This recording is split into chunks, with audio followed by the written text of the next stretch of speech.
हसन साहब, पिछले दिनों किसी डाइजेस्ट में मैंने एक लतीफ़ा पढ़ा जो शाइस्ता होने के बावजूद मज़ा दे गया। वो एक लतीफ़ा कुछ यूँ था कि $1 का नोट और $5 का और $100 का नोट फौत हो गए, और फौत होने के बाद वो जब सवाल जवाब के लिए पेश हुए खुदा के आगे, तो $1 का जो नोट था उससे 2-3 सवाल किए, उसको जन्नत में भेज दिया। $5 के नोट से भी 2-3 सवालों के बाद उसको जन्नत में भेज दिया। $100 के नोट को रोक लिया गया। उस बेचारे ने पूछा, जी मेरा क्या कसूर है, मुझे जन्नत में नहीं भेज रहे? तो जवाब मिला कि तुम्हें कभी चर्च में नहीं देखा गया। तो आप ये नोट फरमाएं कि $100 का नोट चर्च में नहीं देखा गया, मीन्स कि कभी किसी ने डोनेशन $100 तक दिया ही नहीं जो वो चर्च में नज़र नहीं आया। एक तो इसमें आपका खूब से बातन झलक रहा है कि आप डॉलर की फतीदगी आपने लतीफ़े में डाली है या जिस किसी ने भी डाली है। दूसरी बात यह है कि $100 is a lot of money. वो आपके ₹100 की तरह यतीम नहीं है, आपके ₹500 की तरह उनके लिए तो $100 ही हुए मस्कीन ना। नहीं है। नहीं, ये गलत है, ये तासुर भी गलत है। और आप जैसे पढ़े लिखे आदमी को तो ये बात करनी नहीं चाहिए कि Indian rupee and our rupee is the same और $1 ना, ये बिल्कुल गलत है। उसका ताल्लुक है वो लोगों की इनकम के साथ, फिर एक बेसिक यूनिट है करेंसी का। एक मिनट हसन साहब, ये पता नहीं क्या शोर उन्होंने डाला हुआ है। दूर आदमी हो, थानेदार साहब क्या कर रहे हो मोहल्ले में? ये आपने क्या शोर थानेदार डाला साहब हुआ है? आपने क्या क्या हुआ है? ये उठ इधर आ मेरे पास। ओ चले हसन साहब के पास, इधर आओ बेवकूफ आदमी, चल चल आगे, माफी दे दे। छोटी सी तो बदतमीज देखिए हसन साहब, क्या बदतमीजी हो रही मोहल्ले में। क्या हुआ? वो मोची है ये हमारे मोहल्ले का, वो पेंचर वाला नहीं, उसके साथ जुआ खेल रहा था। जुआ किस पे खेल रहा है? मैच हो शुक्र रही है करें आजकल। कौम बेरोजगार है, वो काम कोई नहीं, वो तो चले को काम तो कर रहा है ना वो बेचारा। किस चीज पे जुआ खेल रहा जुआ खेलने की इस महीने हुकूमत जा रही है कि नहीं जा रही, ये देखो। है? इसका तो फैसला ही नहीं होना। जनाब, यही तो छोटा सा जुआ खेल रहे हैं, या हुकूमत जारी की नहीं जा रहा? छोटा सा दूर आदमी हो, खबरदार रहता है ऐसी हरकत की तो। और थानेदार साहब, मैंने उनसे छड्डो, ये थानेदार में से ना थानेदारी हसन साहब गई नहीं है वैसे। इनका वही है कि छापा मारा, जुए की रकम बरामद की ₹343 हैं, और उसको बरामद करने के लिए 5,000 नहीं, इसको पता क्या कहते हैं कि बुलबुल मर गई लेकिन उसके जो कालक है ना, सुर्खी वो नहीं। अच्छा, खबरदार रहना ना करना, जाओ हो जाओ। थानेदार इज ऑलवेज अ थानेदार। देखिए ना जलाल में आए हुए कैसे लग रहे हैं। तो वकीलों ने भी इसीलिए मारा था ना। सर जी, एक छोटी सी टिप्पी दे दें, ये बता दें कि जा रही है कि नहीं जा रही? तो जा दफा जाके तेरा कत लगा, कभी ना कभी जरूर जाएगी। अच्छा हसन साहब, वो आपसे डॉलरों की बात हो रही थी। वो हम बचपन से सुनते आए हैं कि लालच बुरी बला है। ये बताएं, लालच वाकई बुरी बला है वैसे, कि ये ऐसी बातें ही बनी हुई हैं? ये जो मामला है ना लालच का, वो कहते हैं कि लालची को किसी की सखावत उसका पेट नहीं भर सकती सवाए कब्र की मिट्टी के। और एक अंग्रेजी का बड़ा खूबसूरत एक्सप्रेशन है कि there is enough for everybody's need on this earth, but there is not enough for one man's greed. वाह, बड़ी दिलचस्प बात है। ये एक ऐसा खेल है कि जब आप एक इनकम ब्रैकेट के टॉप पे जाते हो तो आपको पता चलता है कि मैं नेक्स्ट इनकम ब्रैकेट के बॉटम पे हूँ। अगला करोड़ मैंने कब कमाना है? ठीक है ना। इसका मतलब ये है कि ये फिर एक कभी ना ख़त्म हो जाने वाला विशेस। लेकिन ये जो लालच बुरी बला वाली कहानी है ना, मुझे बड़ी मज़ा खेज लगती है वैसे। वो यही कि वो मुर्गी थी जो सोने का अंडा देती थी, पर एक दिन उस किसान जिसके पास वो मुर्गी थी, उसकी बीवी ने जो है मुर्गी ज़िबा करी कि मैं सारे अंडे निकाल लूँ। मुझे यकीन है हसन साहब कि वो किसान है ना अपनी बीवी को उसके बाद तलाक दे दी होगी, क्योंकि ये तो हिमाकत है जो बुरी बला है। लालच इतनी बुरी बला नहीं है मेरे ख्याल में। कनात करें जो एक मिल रहा है उस पे कनात करें। हाँ। जो ये जनरेट करती है चीज़ वो है कंपटीशन। बेसिकली तो इकोनॉमिक वो एक सीन का एक हिस्सा है ना। साहब आप तो ऐसी बातें ना करें। देखें, आप तो कंपटीशन के आप हमेशा से कहते रहे हैं कि कंपटीशन नहीं, मैं इस मार्केट में ही कंपटीशन। देखिए बात सुने, इसके लिए लफ्ज़ इस्तेमाल होता है कट थ्रोट कंपटीशन। वही ये इंसानी समाज, ये इंसान के शान निशान नहीं है। बात सुने, बेसिक फिलॉसफी है पूरे वेस्ट का, इस दुनिया का निज़ाम सारा जो है ना इक्तिसादी निज़ाम, वो किस चीज़ पे खड़ा है? सेविंग्स। इस्लाम में से नापसंद किया गया है। आप ज़रा तसव्वुर करें कि पूरी दुनिया का जो इकोनॉमिक कल्चर है ये अगर उल्टा हो जाए, सेविंग्स की बजाय इन्वेस्टमेंट्स पे आ जाए, नहीं सेविंग्स की बजाय अगर नॉन सेविंग्स पे चले जाएं, तो ये दरिया उल्टा बहने लगेगा। बदकिस्मती ये है कि इतने 55-56 जितने भी मुसलमान मुल्क हैं, इस्लामी ममालिक, उनमें प्रैक्टिस नहीं हो रहा किसी तरह। अदरवाइज़ ये ग्रीड का जो मामला है ना, ये ख़त्म हुआ है ना, तारीख में एक मॉडल तो मौजूद है ना, जब लोग लालच करते थे किस चीज़ का, शहादत के लिए कंपटीशन। झूठ भी कितना मुकद्दस हो जाता है। जब वो गज़वा बदर में वो बच्चे ने वो कद का मायार क्वालिफाई करने के लिए पंजों के बल पे खड़ा हो गया। नहीं, लेकिन देखें हसन साहब, आप जिस सोसाइटी की बार बार मिसालें देते हैं, वेस्ट हो गई, अमेरिकन सोसाइटी हो गई, वहाँ वो तो सर्वाइव ही कंपटीशन में कर रही, उनका तो बुनियाद ही सरमायादाराना निज़ाम है। गलत है, इसीलिए ये दुनिया रहने के लिए कोई खूबसूरत और मुनासिब जगह नहीं है। ये प्लीज कहाँ रह जाए फिर? नहीं, कहाँ रह जाए तो और की बात, इसको कंडीशंस को तब्दील करने की, शराइत को और मायार जो हैं उनको तब्दील करने की ज़रूरत है। दौलत अचानक मिल सकती है। अच्छा, लॉटरी, आपकी ज़मीन अचानक महंगी हो गई, कोई दौलतमंद रिश्तेदार मर गया, एनीथिंग कैन हैपन। अमीर लड़की से शादी कर लें, ठीक है, अच्छा चले ये ठीक है। ये सबसे अच्छा, बेहतर नहीं, है। दौलत अचानक मिल सकती है, इसका मतलब है ये हकीर है। इज्जत अचानक नहीं मिलती, you have to go through the mill, एक ड्रिल है पूरी, इसके लिए आपको बहुत कुछ करना पड़ता है, ये अचानक नहीं मिलती। जो चीज अचानक मिल सकती है और बेतहाशा मिल सकती है वो घटिया है। मैं उसकी जरूरत से इनकारी नहीं हूं, डेफिनेटली, लेकिन कहाँ फुल स्टॉप लगाना है ये इंसान को पता होना चाहिए, वरना आपकी जिंदगी बेचैन गुजरेगी। आप सुख के लिए स्ट्रगल करते हो। लेकिन ये जो इसमें लाइन कहाँ क्रॉस की जा सकती है? इज्जत तो अचानक नहीं मिलती, ये ओहदा तो मेरा ख्याल है अचानक मिल जाता है। वो भी अचानक नहीं मिलता, ओहदा वो चाहे भी तो मिला है। नहीं ना, किसको मिला? ये सदर साहब को अचानक ही मिल गया। बात सुने, नहीं मिला, उन्होंने वोट लिए उसके लिए, उन्होंने अच्छे खासे वोट लिए हैं पार्लियामेंट से। वो तो इस गेम में ही नहीं थे। नहीं बाबा, बात सुनो, बात सुन लें। ये जुल्फकार अली भुट्टो की स्ट्रगल, उसका रिवोल्ट, कुर्बानियां, फांसियां, वो पीपल्स पार्टी का अलग है। नहीं, पीपल्स पार्टी का बहरहाल वो नहीं, उनका नहीं, गलत कह रहे हैं। चले छोड़े हसन साहब, पैसों पे वापस आते हैं। लंबी जेल काटी है, उनको नापसंद करने वाले लोगों ने उस बंदे को मर्दे हुर कहा, ये अचानक नहीं कोई चीज। फिर मैंने एक और बात ओहदे की नहीं, मैंने बात की थी बेसिकली इज्जत की। इज्जत इससे भी अगला एक दर्जा है, वो है मोहब्बत लोगों की। आपके इर्द गिर्द के लोग, आपकी बाज़-औक़ात है कि आपको इज्जत मिल जाती है, शोहरत मिल जाती है, मोहब्बत नहीं मिलती।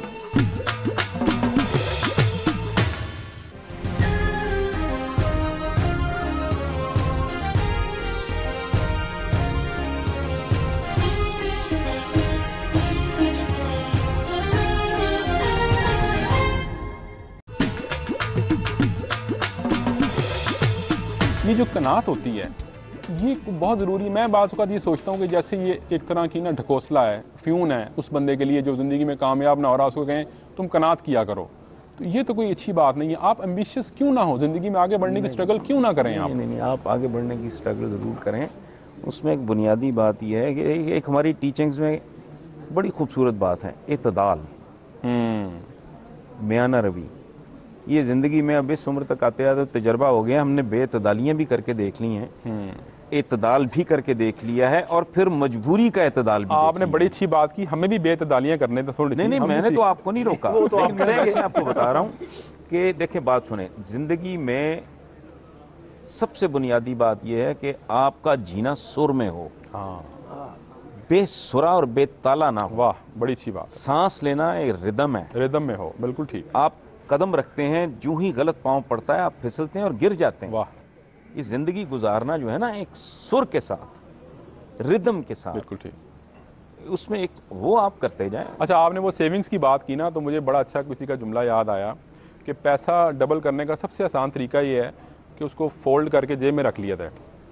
वो डबल हो जाएगा। डबल हो वो तो 4 गुना भी हो सकता है अगर वो ज़्यादा कर बताऊं, एक ऐसा आदमी जिसका पेट नहीं भरता या लालची है, he doesn't know where to put a full stop, मेरे नज़दीक उसकी कैफियत एक ऐसी घड़ी जैसी है जो बिल्कुल ठीक हालत में है लेकिन उसकी सुइयां नहीं है, वो चले न चले, वाह, it doesn't make any difference. वो एक और बात हम जो बचपन सुनते हैं वो ये है कि slow and steady wins the race.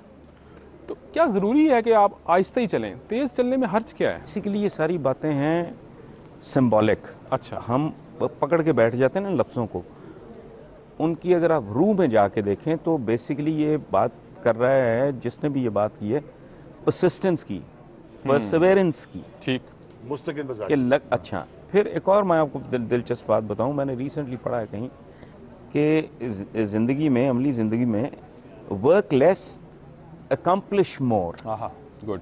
ये एक स्ट्रेटजी है कि आप हर काम कम करें लेकिन आपकी अचीवमेंट ज़्यादा हो, बजाय इसके कि आप, और वो कब होती है जब आपका जहन और जिस्म दोनों का एक कॉम्बिनेशन बनता है ना, तो बेहतरीन आउटपुट होती है। वरना मुझे एक बात बताएं, मजदूर से ज्यादा, दिहाड़ीदार से ज्यादा मेहनत का कोई तसव्वुर कर सकता है? कोई आदमी जून जुलाई में अगर फर्नेस के आगे बैठा हो, आग के आगे, सही बात, उससे ज्यादा कोई जान मारता है? बिल्कुल ठीक। लेकिन उसकी आउटपुट क्या है? और जहां तक है ना दौलत का ताल्लुक, बेहुनर लोग दौलत को अपनी शनाख्त और पहचान बनाते हैं। जिसके पास को हुनर होता है ना, बड़ी अच्छी बात है, उसका फोकस कहीं और चला जाता है। अच्छा, मैं एक और बात बताऊं, हमारे अपने दीन में कितना खूबसूरत वो जो एक कॉन्सेप्ट है ना कि दौलत का और सियासी ताकत का तकाज चंद हाथों में ना हो, यानी चंद हाथों में वो सिमट ना जाए। इसको, दोनों चीज़ों को, सियासी ताकत और दौलत को इस तरह सर्कुलेट करना चाहिए जैसे इंसानी जिस्म में खून सर्कुलेट करता है। वाह। अच्छा हसन साहब, इसी से जो मुतलका एक बात है वो क्रेडिट कार्ड की भी है। हम बहुत सारी हमने बातें की ना कि सरमायादार निज़ाम वेस्ट से आया और ये सारा कुछ। जो क्रेडिट कार्ड है, हमारे यहाँ लोग इसको लेके ना बड़े एक्साइटेड हो जाते हैं, जैसे ये पता नहीं कोई जादू का कार्ड है, इसमें से पैसे खुद ही निकलेंगे, और पे पता नहीं किसने करने हैं, वो मैंने नहीं करने, ये खुद ही पैसा पैदा करेंगे। ये लोगों को इतनी बुनियादी बातें समझ नहीं आती हमारे। एक बात बताऊं, बड़ी दिलचस्प, एक अदाकार बहुत मशहूर थे इस मुल्क में, रंगीला। हाँ जी, ठीक है, बहुत पॉपुलैरिटी बिल्कुल। उस शख्स ने देखी। उस आदमी का एक अजीब प्रॉब्लम था, मैं ज़ाती तौर पे जानता हूँ।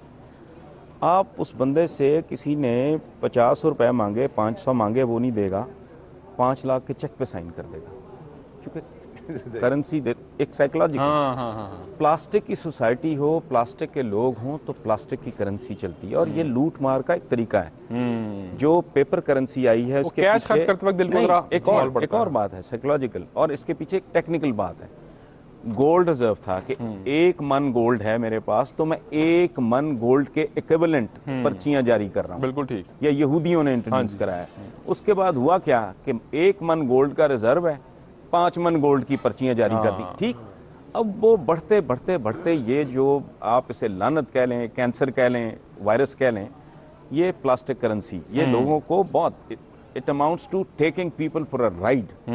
अच्छा, लेकिन चूंकि पूरी दुनिया की एक फिजा है, आपने उसी में जिंदा रहना है, उसकी भी टाइमिंग होती है। शौकत अजीज साहब ने लीजिंग का कल्चर इंट्रोड्यूस करा के इस मुल्क के साथ बहुत बड़ा जुल्म किया है। इसी तरह प्रीमैच्योर आई है प्लास्टिक का, अभी लोगों में अभी नहीं है, शऊर नहीं है, एक्सपोजर नहीं है। अच्छा, छोड़े पैसों को। हसन साहब, आपसे एक और बड़ी इंटरेस्टिंग खबर शेयर करें। WWF जो एक इदारा है बैनुल अक़वामी, उसने अभी हाल ही में अपनी एक रिपोर्ट जारी की है जिसमें उन्होंने कहा है कि ये जो धरती है और उसके जो ख़जाने हैं खुराक और तवानाई के, ये ख़तरनाक हद तक जो है वो कम हो रहे हैं, और अगर हम इसी रफ्तार से इनको इस्तेमाल करते रहे तो हमें एक और सैयारे की ज़रूरत पड़ेगी। और जो मज़े की बात, मज़े की तो खैर नहीं, एक बात इस रिपोर्ट में वो ये है कि इसका कसूरवार उन्होंने मगरिब को ठहराया है, क्योंकि वो इसमें पेश हैं और भुगत हम रहे हैं। उसमें एक बात मैं बताऊं कि ये इस तरह की थेरीज आती रहती हैं। मसलन बहुत मशहूर थेरी है इकोनॉमिक्स की, माल्थस की थेरी ऑफ पॉपुलेशन। हाँ जी, हाँ, बड़ी सॉलिड थी वो। जी, आपने भी पढ़ी होगी। अस्सलाम वालेकुम सर। वो बेसिकली शौकत साहब, माल्थस की थेरी ये थी कि जिस तरह, क्या हाल है हसन साहब? जी बिल्कुल ठीक है, आप सुनाएं खैरियत। जिस तरह इंसानी आबादी में इजाफा हो रहा है, जो बाकी ज़राए हैं फूड स्टफ खास तौर पे, उसमें उस तरह इजाफा नहीं हो। अच्छा, बात बज़ाहिर बिल्कुल ठीक थी, बड़ी सॉलिड थी, लेकिन हुआ क्या, आपके पास ऐसी टेक्नोलॉजी आ गई, ठीक है ना, हल की बजाय आपके पास ट्रैक्टर्स और हार्वेस्टर्स, हाइब्रिड टेक्नोलॉजी आ गई, और तरह का सीड आ गया, जहां 10 एकड़ 15 एकड़ हो, वो 40 50 60 70 पता नहीं 80 उसके बराबर देने लगे। मन एकड़ तक। वो ग्रीन रेवोल्यूशन आया ना इंडिया पाकिस्तान में, वो यही था। इसका भी इंसान उपाय कर लेगा। ये क्राइसिस आते रहते हैं इस तरह के, और जो बाशऊर कौमें हैं वो उसको प्रीएम्प्ट, आपका मतलब है इसी धरती में से जराए निकलेंगे और जो हमें अभी पता नहीं है इंसान ने क्या क्या नहीं कर लिया। वो प्रीएम्प्टिव मैयस कहते हैं ना, अच्छा मैनेजर होता है वो जो सर पे पड़े तो मसला हल कर ले। बहुत अच्छा मैनेजर वो होता है जो मसला आने से पहले फोर्सी करके प्रीएम्प्टिव मैयस ले ले। हसन साहब, देखी जाएगी जब ये बात है कि हम भी इतने अच्छे मैनेजर नहीं हैं। शफकत साहब आ गए, इनकी मौजूदगी से फ़ायदा उठाते हैं। शफकत साहब, पिछले दिनों अमेरिकन सफ़ीर ने चौधरी बरादरान के साथ एक खाना खाया, जब वो अलविदाई खाना जिसको कहते हैं, और उसमें उन्होंने एक तरह से चौधरी बरादरान को बेल आउट किया ये कह के कि NRO में इनका हाथ नहीं था। बड़ी हैरत अंगेज़ सी ये खबर है कि इस तरह एक एक्स्ट्रॉर्डनरी तरीके से अमेरिकन सफ़ीर जो है वो बेल आउट करे चौधरी बरादरान को, ये कभी एग्जॉनरेट कर दे एक तरह आप नहीं, इसके लिए कौन सी टर्म बेहतर होगी, बेल आउट करना या एग्जॉनरेट? एग्जॉनरेट। चलो ठीक। क्या ख्याल आप? बात यह है कि आपने सही कहा कि इसके आज तक कभी हुआ नहीं कि एक दाखिली मामला है, उसमें अमेरिकन सफ़ीर साहब आगे कह रहे हैं कि जी नहीं, इनका कोई हाथ नहीं किया, इन्होंने नहीं किया। तो ये तो मेरा ख्याल है कि हम बात करते हैं अमेरिकन इंटरफेरेंस की, ये तो मेरा ख्याल है कि अजीब किस्म की अजीब नहीं अजीब नहज की इंटरफेरेंस है कि एक मुल्क के अंदर पार्टीज के दरमियान और बाकी लोगों के दरमियान एक डिबेट चल रही है और एक बाहर के मुल्क का सफीर आके उसके अंदर एक गवाही दे देता है।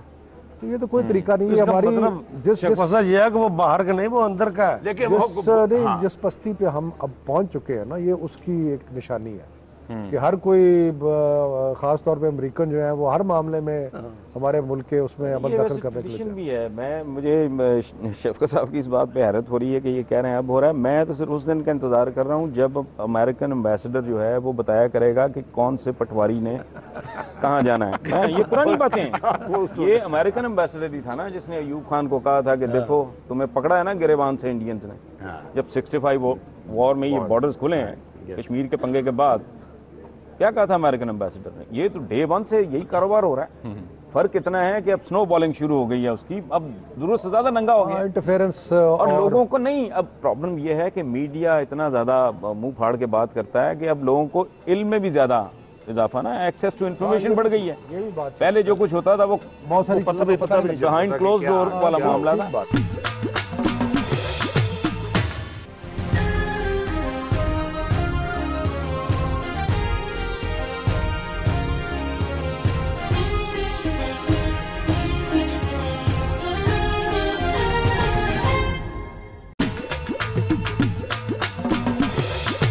शफकत साहब, आपके आने से पहले ना यहाँ चौराहे में कहीं जुआ हो रहा था जिसको थानेदार साहब ने पकड़ा, को 250-300 रुपये बरामद भी किए उन्होंने।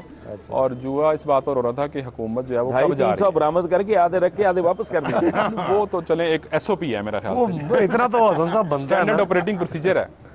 तो वो हुकूमत कब जा रही है, आपको पता तारीख का? आप भी कोई तारीख देना हुकूमत जाने की। मैंने आज तक कभी कोई तारीख नहीं दी। अच्छा। और ना ही ये कहा है कि ये जा रही है। देखिए बात यह है कि 2-2.5 साल हो गए, 2.5 साल हो गए, पहले दिन से ही इस किस्म की बातें चल रही है। मेरा ख्याल है ये चीज़ें अब हमें छोड़ देनी चाहिए कि हुकूमत जा रही है नहीं जा रही। ये ज़रूर करना चाहिए कि हम अपने तौर पे कोशिश करें कि यार हुकूमत को बेहतर कर लें। कोई ये जो बदमाश से लोग मुख्तलिफ ओहदों पे हैं उनको फ़ारग कर दें। ये ज़्यादतियाँ जो इस कौम के साथ हो रही हैं वो ना करें, जो पैसे का ज़िया हो रहा है वो ना करें, मतलब कि अपने अमाल को दुरुस्त कर लें। तो इसमें बाकी ये कि जी जा रही है नहीं, मुझे तो शफकत साहब ये तो अब डायरेक्ट एक स्टेज पे आ गई है कि हुकूमत ने रहना है कि नहीं रहना। ये डिबेट होते मुझे शुरू इसी से अगर आप मुझे ऑनेस्टली पूछे ना तो मुझे कोई तरीका जाने का नजर आता। बिल्कुल देखिए मिलिट्री इंटरवेंशन का कोई चांस नहीं, सबसे आसान तरीका तो वो ठीक। उसके अलावा लोग दूर दूर की लगाते हैं कि जी कोर्ट ये कर देगा फिर ये होगा, फिर कोर्ट ये कर देगा फिर ये होगा। मतलब उसमें इतने लंबे लंबे सीक्वेंस इन्वॉल्व है। अगर आप मसलन कंटेम्प्ट ऑफ कोर्ट ले लें गिलानी साहब का, अगर हो जाता है किसी स्टेज, बड़ा लंबा सीक्वेंस है। ठीक कहा, उसका बड़ा लंबा सीक्वेंस है। पहले उनको नोटिस होगा, फिर वो कोर्ट में आएंगे। शफकत साहब इसमें एक और बात भी है, बड़ी दिलचस्प बात इसमें ये है, मैं किसी अंग्रेजी अखबार का एडिटोरियल पढ़ रहा था कि अगर बिल फर्ज महाल कोई नोटिस कोर्ट करती है किसी मिनिस्टर को या फॉर दैट से प्राइम मिनिस्टर को बुलाती है, तो वो नहीं मिसाल के तौर पे अगर आते तो बड़ा एक लीगल लॉस हो जाएगा। ये कोई मतलब कोई अच्छी चीज़ नहीं होगी ना हुकूमत के लिए ना अदलिया के लिए। जिस तरह आपने कहा उसका सीक्वेंस भी बहुत लंबा है और लीगल लॉस अगर हो गया फिर उसका कौन जिम्मेदार है? मुझे वैसे उन अकलों और शक्लों पे रोना आता है जो ये बात करते हैं कि हुकूमत चली जाएगी। अच्छा चली गई, हमारे यहाँ कंक्लूड करने से पहले, घरों घरी जाने से पहले हुकूमत भी चली गई, फिर क्या होगा? कुछ नहीं, होना क्या है? फिर यही होगा, फिर हम अगली हुकूमत जाने की तरीके देंगे। फिर इससे भी कुछ आएंगे, आजमाए हुए लोग हैं ना, जो कुछ भी पाइपलाइन में, फिर हम अगली हुकूमत के जाने की तरीके देंगे। बात सुने, आपने को गुफ्तगू अगर करनी है ना, आप शफकत साहब की मौजूदगी को जाया कर रहे हैं। पूछने वाला सवाल ये है कि अगर ये चलेगी तो फिर क्या है? कुछ भी नहीं। तो कुछ भी नहीं है। देखिए आपके पास बड़े कोई जीनियसेस बैठे हैं, कोई बड़े आजमूदा नहीं, वही कुछ मटेरियल है। नहीं, मैंने वही पहले ये भी पूछें। पहले भी 1-2 दफ़ा अर्ज किया था कि मुस्तकबिल की बात करते हुए कि क्या ऑप्शंस हैं। एक है आपका जी इलेक्शन हो जाए, एक पार्टी के बजाय फिर क्या हो पार्टी जीत के आ जाए, और हम उम्मीद लगा सकते हैं कि शायद पहले से बेहतर हो। और क्या है, अगर कोई केयर टेकर न्यूट्रल बांग्लादेश, उनके पास कौन सी गिदड़ सिंगी है जो कि वो आके जादू की छड़ी, ठीक है कुछ चीज़ें ठीक हो जाएंगी, लेकिन मसाइल इतने गंभीर हैं।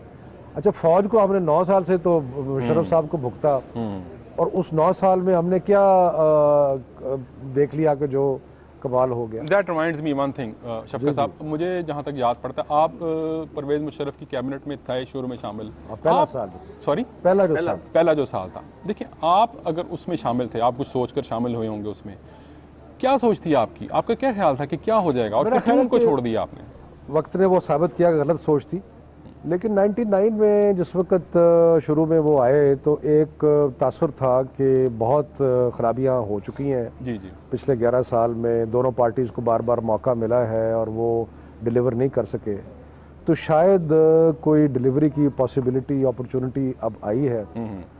मैं कोई तकरीबन 11 महीने रहा पंजाब कैबिनेट में, तो मैंने महसूस किया कि जावेद जब्बार वगैरह भी आपके साथ? नहीं, वो फेडरल में थे, मैं प्रोविंस में था। ओके।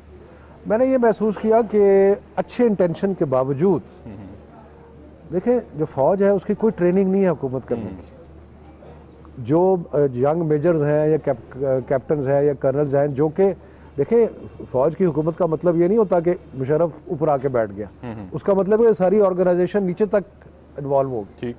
अब उनकी ट्रेनिंग ये तो नहीं है, उनमें से हमारे भाई भी हैं, हमारे रिश्तेदार भी हैं, लेकिन उनकी ये तो ट्रेनिंग नहीं है कि वो आपको एजुकेशन पॉलिसी के बारे में कुछ कर सकें, या वो आपकी ट्रांसपोर्ट पॉलिसी के, वो तो उनको तो 2-4 चीज़ें पता है ना कि जी अच्छा अटेंडेंस सवेरे आगे हाजिरी लाओ जी, तो अटेंडेंस शुरू होगी, ये चीज़ें होगी, अच्छा भाई आप टाइम पे नहीं आ रहे, आप ठीक नहीं, बिकॉज उनकी ट्रेनिंग की है। सो मेरा ख्याल है कि उस वक्त ये तो मुझे तो जाहिर हो गया था कि ये इस तरीके से काम नहीं चलेगा, बल्कि बहुत सारे काम रुकते थे, क्योंकि सिविलियन गवर्नमेंट भी इन द सेंस के हम सारे लोग थे, फिर हर चीज़ कोर हेडक्वार्टर जाती थी, वहाँ से अप्रूव होके आती थी। तो मेरा अपना जो तजर्बा उस पीरियड का था वो कोई इतना सेटिस्फैक्ट्री नहीं था। हसन साहब चलें थोड़ा सा आपसे एक और बात पर व्यू लेते हैं आपका। जो एमक्यूएम ने recently land reforms bill introduce करवाया, पहले तो मुझे थोड़ा सा क्लियर ये कर दें कि ये लैंड रिफॉर्म्स बिल जो आया है, क्या अभी जो पिछला भुट्टो साहब ने जो कानून था वो क्या रिपील हो गया है? ये वो तो इंटैक्ट है मेरा ख्याल से अभी भी। उस पे हुआ कुछ नहीं ना। नहीं तो होना तो इस पे भी कुछ नहीं है ना फिर। नहीं, मतलब ये तो कानून तो मौजूद है ना। रेगुलेशन मेरा ख्याल था 164 था, 177 में भी था ना, लेकिन रिपील नहीं हुआ। वो रेगुलेशंस के नंबर थे ना। जी जी जी। भुट्टो साहब ने भी तो जब लैंड रिफॉर्म किया था तो वो थ्रू ए मार्शल और रेगुलेशन किया, लेकिन 2 दफा किया था एज फार एज। एक दफा अयूब ने किया था, एक दफा भुट्टो साहब ने किया। रिपील नहीं हुआ लॉ, मेरा मतलब नहीं, आप सही कह रहे हैं, वो तो इम्प्लीमेंट बड़ा चंगा हो गया था। So what is new then? नहीं, उसमें इम्प्लीमेंटेशन तो क्या, वो तो टोटल वारदाती थे, उन्होंने वारदात कर ली थी। इसमें जो सबसे बड़ा प्रॉब्लम है ना, ये जो लैंड रिफॉर्म के इश्यूज के अलावा, इससे अलावा कि जी के फिलोसॉफिकली होना चाहिए या नहीं चाहिए, उसमें प्रैक्टिकल इश्यूज बड़े हैं। मसलन आपकी ज़मीन है वो लाहौर में भी है, कसूर में भी है, पिंडी में भी है, बियावाली में भी है।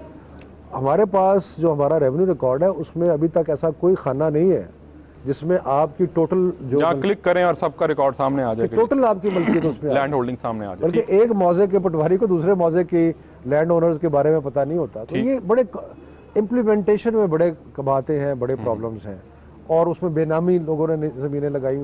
सो उसमें लैंड रिफॉर्म से ज़्यादा बेहतर मेरे अंदाजे के मुताबिक एक टैक्सेशन प्रपोजल है कि अगर आप सारे ज़मींदारों से को ये जो एग्जेम्पशन है इनकम टैक्स की, ये ख़त्म करें और कहें जी इनकम सबकी इनकम है। ये अमेरिका ही ख़त्म कराएगा, उन्होंने कहना शुरू कर दिया ना, वो ख़त्म कराएंगे, ये मैं आपको बताऊं। मतलब बात ये है कि एक कन्फ्यूजन होती है कि जी मैं खुद ज़मींदार हूँ, एक कन्फ्यूजन होती है कि जी एग्रीकल्चर टैक्स लगा दिया। एग्रीकल्चर टैक्स नहीं है, अगर आप जो कमा रहे हैं, आप जो कमा रहे हैं, मैं जो कमा रहा हूँ, उसके ऊपर मैं सोर्स से है वो टैक्स होना टैक्स कर रहा हूँ। ठीक है। तो अगर मेरी सोर्स ऑफ इनकम, अब मैंने आज ही टैक्स रिटर्न भरा है, तो जो मेरे 4 पैसे ज़मीन से आए थे उसको मैंने डिक्लेयर करके एक तरफ कर दिया कि इसमें मैं कोई टैक्स नहीं दूंगा। बाकी जो कहीं से इधर उधर से लिखने पढ़ने से आते हैं, उसमें मैंने टैक्स मेरा पहली सोर्स में कट के मैं ठीक। सो आई थिंक ये एग्जाम्पशंस वगैरह खत्म करेंगे तो फिर लैंड के ऊपर भी लोगों को अंदाजा होगा कि बहुत सारी लैंड को कंट्रोल में रखने से अपने लिए प्रॉब्लम्स हैं।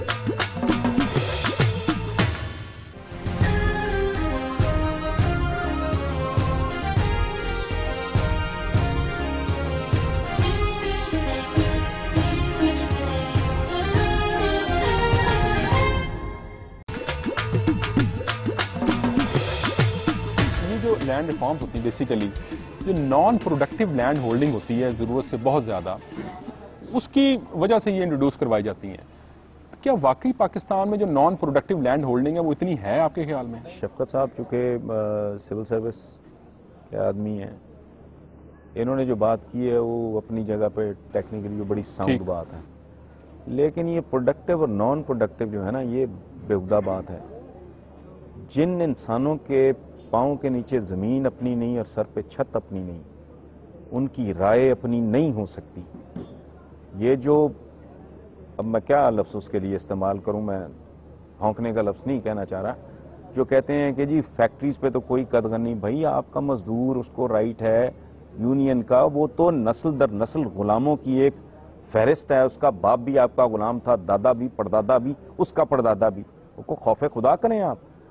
हज़रत उमर बिन खत्ताब के ज़माने में बेतहाशा मुल्क फतह हुए, ईरान, शाम, दमिश्क, इजिप्ट, या वो लंबा चौड़ा करोड़ों एकड़ अराजी, तो एक मूवमेंट चली वहाँ कि हमें बड़ी बड़ी जागीरें दी जाएं। आपने बड़ा, हज़रत उमर बिन खत्ताब ने बड़ा फर्म स्टैंड लिया कि नो, और बहुत सारी भारी अक्सरियत ये कैंपेन चला रही थी, और हज़रत उमर बहुत दबाव में थे। वो हज़रत अली के पास गए, फिर पहला लैंड रिफॉर्म्स कमीशन दुनिया का की तारीख का, जो कबाइल एग्रीकल्चर के साथ रिलेटेड थे, उन पे मुश्तमिल बनाया गया, और फिर ये तय पाया, ये इंटरप्रिटेशन ओरिजिनली हज़रत उमर बिन खत्ताब की थी कि ये माले गनीमत नहीं है जो तुम्हें बांट के तुम्हें जागीरदार बना दिया जाए, ये माले फै है, ये कोई तरीका है, ये आसमान से उतरे। इन लोगों की तारीखें उठा के देखें, इतनी शर्मनाक तारीखें हैं इनकी। तो अगर बात कर रहे हैं कि बेजमीन लोगों में तकसीम करो, उसमें आपका वो प्रोड्यूस बढ़ेगा, आप लोगों में अनएम्प्लॉयमेंट को कॉन्फिडेंस आएगा, को जो वो चुंगल में फंसे हुए हैं इन नाकारा लोगों के, जो सवाए हराम खाने के करते ही कुछ। ज़ियाउल हक ने वो जो फिर इस्लामी निगरानी काउंसिल से इतराज लगवाया था हसन साहब इस पर, वो फिर गलत था। ये क्या है जो ज़ियाउल हक ने इतराज लगवाया था इस्लामिक निगरानी काउंसिल? ज़ियाउल हक तो छोड़े, उसकी तो हर चीज जाली थी और मसनूई थी। मियाँ बीवी के तौर पे एक बंदा हाथ नहीं लगा सकता, ये टीवी ड्रामा हो रहा है, न्यूज रीडर दुपट्टा ओढ़े, उसका तो विजन ही कोई नहीं था। आज क्या है, किधर गया वो सारा कुछ? शेरवानियां पहना दी अच्छे खासे ब्यूरोक्रेट्स, कैसे खूबसूरत से जिले लड़के क्या क्राउन से बना के बिठा दिए, किधर गया वो सारा? जबरदस्ती नमाजें पढ़ाई जा रही हैं गवर्नमेंट ऑफिस में, सेक्रेटेरिएट में कतार लगी हुई है, किधर गया वो सारा कुछ? वो झूठ का धंधा था, वो बेच रहा था, वो उसकी दुकान थी। ये तो भुगत तो खराबी भी रही है कि आप जमीनी खुदा खड़े कर दें, आप हजारों एकड़ राजी, और ये कहते हैं कि होल्डिंग नहीं है। मेरा दोस्त है बचपन का रजब अली पिताफी, ये फ्लड आया तो मैंने मुजफ्फरगढ़ फोन किया, मैं कहा यार तू खैर खैरियत से हो?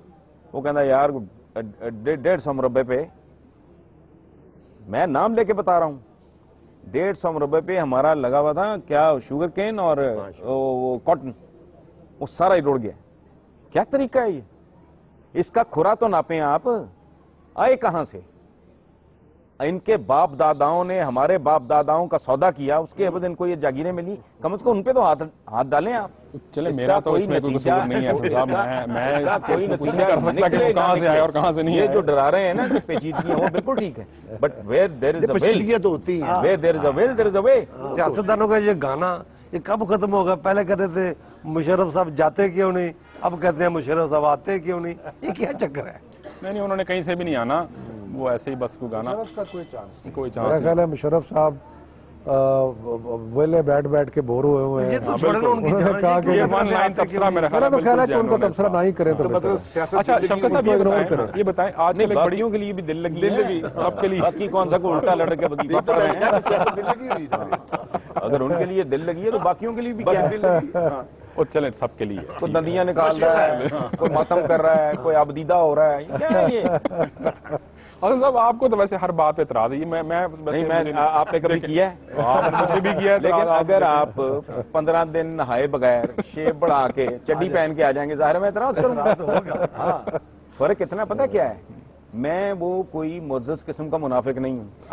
ये मोज़ेज़ मुनाफिक कौन होता है? नहीं, ये बहुत सारे हैं, आपको कोई पता बताए ही तो है। सही। ये लपेट लपूट के इफ्स एंड बट्स के साथ मिन्सिंग वर्ड्स मुझसे नहीं होता। अच्छा, एक बात है जो मैं दिल से समझता हूँ कि ये यानी दोस्त मुनाफिक है। मोज़ेज़ भी होता है। हाँ, नहीं वो यहाँ तो मुअज़्ज़ज़ीन हैं इस तरह के, जितना बड़ा डकैत है उतना ही बड़ा मुअज़्ज़ज़ है।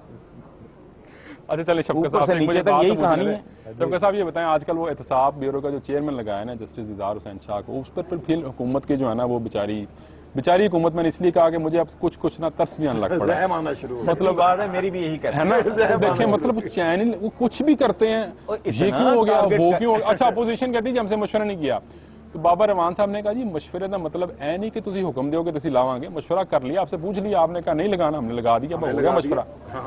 ये कब खत्म होगा ये सारा? मेरा ख्याल है कि ये जो प्रोसेस है ना, ये शुरू से ही इस लिहाज से गलत है कि मशवरा हमारे एनवायरनमेंट में हो नहीं सकता। सोच तो ये थी ना कि सारे जहांदीदा लोग वहाँ हम हैं, रजामंदी से वो चलेंगे। बैठेंगे, ऐसा मैं बैठ कौन है के- जहाँ दीदा है? जो वक्त के साथ साथ तरकारी की तरह पड़ा नहीं, अगर मतलब उनका ख्याल था कि ये नहीं जहाँ दीदा, मुझे एक मिनट, मुझे मैं कौमी शब्द है, मफाद एक में मिनट। सारे मेरा ख्याल है वो जहांदीदा है जिसका नाम ही जहांदीदा जहांदीदा है। जहाँ दीदा पे आप कौन है, जीनियस है, कोई भाई- सेंसिबल है, कोई विजन वाला बंदा है, 100 साल 50 साल आगे देखने मतलब की कि जिसमें कुछ भी नहीं। अगर आप समझते हैं कि एक प्राइम मिनिस्टर बन ये छोटे गया- मोटे शिकारी हैं, उनमें से कोई जरा शेर का शिकारी है, नहीं, बहरहाल पॉइंट कोई हिरन वगैरह मारता है, कोई खंजीर का शिकार करता है, बस। पॉइंट ये है कि जहाँ दीदा नहीं, आपने मैं कितना आपसे- बड़ा लफ्ज़ इन लोगों के लिए इस्तेमाल कर नहीं, दिया। मैंने कहा आइडियली ये उनका ख्याल था अच्छा, ये ख्याल था, कि ये ख्याल था कि इस तरीके से मुशावरत होगी लीडर और- ऑफ द ऑपोजिशन आएंगे, बड़े बैठेंगे, चाय की प्याली पियेंगे, बात करेंगे कि कौमी करेंगे, मफाद yes, में हाँ। ये एक बंदा बंदा जो है। नामजद कर देंगे लेकिन चेयरमैन। यहाँ तो जैसे हसन ने कहा, हालात जो है कि वो एक डॉक्टर है मोहम्मद अली शाह साहब जिन्होंने झंडा छीन लिया था, तो वो कराची एयरपोर्ट पे उतरे और उन्होंने बयान क्या दिया। उन्होंने कहा देखा अल्लाह ने उस वेट लिफ्टर का मोंडा उतार दिया मोटा था। अस्तगफुरुल्लाह। और जिसने उसकी गोल्ड वजह- मेडल लिया है, नहीं जिसने नहीं गोल्ड मेडल ये पुराना लिया। गोल्ड मेडलिस्ट था। शुजा शुजा उसने कहा कि उसने देखा मेरे से लड़ाई की तो अल्लाह ताला ने उसको सजा दी कि वो अनफिट हो गया और वो उसका मोंडा। मैंने कहा ये चीज यही जहाँ दीदा है सारे आपके।